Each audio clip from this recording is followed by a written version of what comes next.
Shalom, selamat pagi Bapak Ibu Saudara yang dikasihi Tuhan.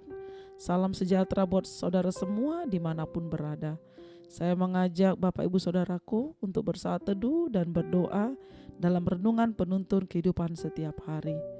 Kiranya damai sejahtera dan sukacita oleh Roh Kudus senantiasa melimpah di dalam hati dan kehidupan kita semua. Amin. Tema firman Tuhan pagi hari ini adalah kuasa Roh Kudus dalam pertumbuhan iman. Ayat bacaan firman Tuhan terambil dari Roma 15 ayat yang pertama sampai ke-13. Semoga Allah sumber pengharapan memenuhi kamu dengan segala sukacita dan damai sejahtera dalam iman kamu, supaya oleh kekuatan Roh Kudus kamu berlimpah-limpah di dalam pengharapan. Roma 15 ayat yang ke-13. Saudaraku, sebelum Yesus kembali ke surga, Ia berjanji, aku akan minta kepada Bapa dan Ia akan memberikan kepadamu seorang penolong yang lain, supaya Ia menyertai kamu selama-lamanya, yaitu Roh kebenaran. Dunia tidak dapat menerima Dia, sebab dunia tidak melihat Dia dan tidak mengenal Dia.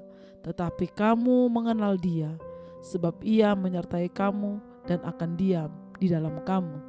Yohanes 14 ayat 16 sampai 17. Yesus menepati janjinya. Saat ini Roh Kudus yang adalah penolong ada dan selalu ada untuk menolong, mengajar, membimbing, menghibur, menguatkan dan menyertai kehidupan orang-orang percaya sampai kesudahan zaman.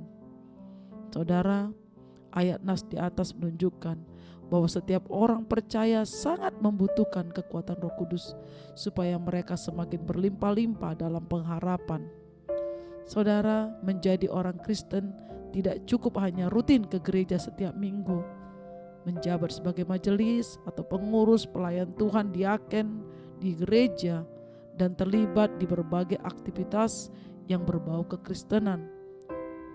Namun harus terus bertumbuh di dalam pengenalan akan Tuhan dan semakin dewasa rohani setiap hari. Apa peranan Roh Kudus dalam pertumbuhan iman orang percaya? Roh Kudus menyinari umat Tuhan dengan memberikan firman yang sudah tertulis dalam Alkitab. Maksudnya adalah membuat kita memahami pengajaran dan tuntunan Allah yang diberikan kepada kita yang selama ini tidak atau belum kita mengerti. Bukan karena kita orang awam, tetapi karena keterbatasan kita sebagai manusia. Setiap pribadi, baik Kristen awam ataupun para pengkhotbah atau hamba-hamba Tuhan, para pelayan Tuhan, para diaken, pengerja Tuhan, memerlukan bimbingan dan pencerahan dari Roh Kudus untuk mencapai tahap pengertian tertentu.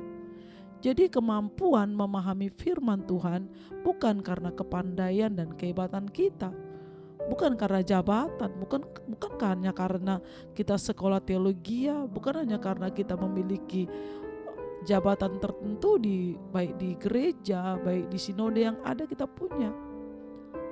Walaupun kita mampu menyampaikan firman Tuhan, bersaksi di hadapan orang lain, dan pada akhirnya dapat membawa seseorang bertobat dan menerima Kristus sebagai pribadi, itu karena karya Roh Kudus, saudara.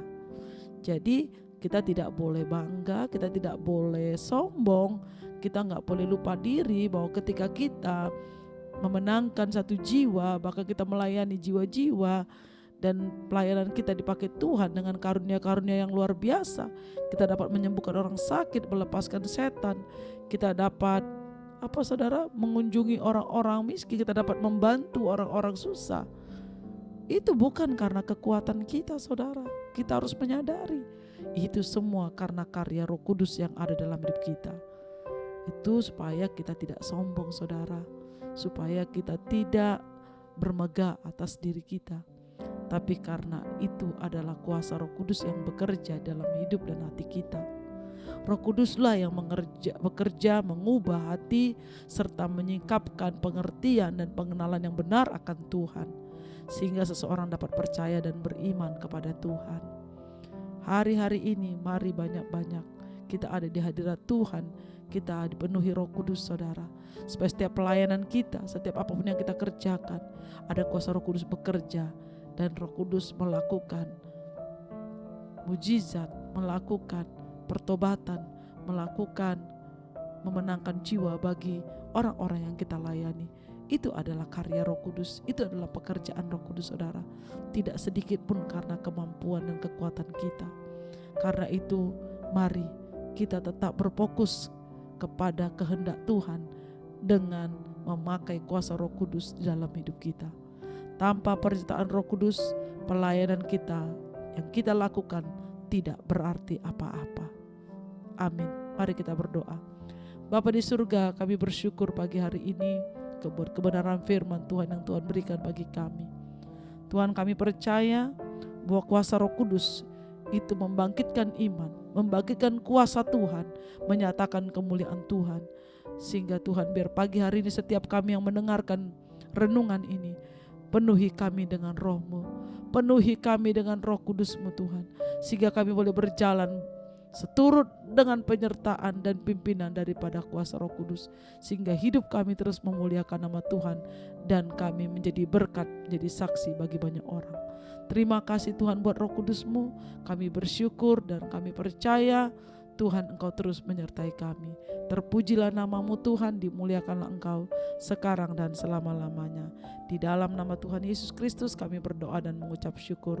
Haleluya. Amin. Kiranya berkat yang sempurna dari Allah Bapa kita, kasih karunia dari Tuhan Yesus Kristus, dan persekutuan yang indah dengan Roh Kudus menyertai kita semua dari sekarang ini sampai selama-lamanya. Amin. Maju terus dalam tuntunan Tuhan saudaraku, tetap semangat. Sampai jumpa esok hari di penuntun kehidupan setiap hari. Tuhan Yesus memberkati.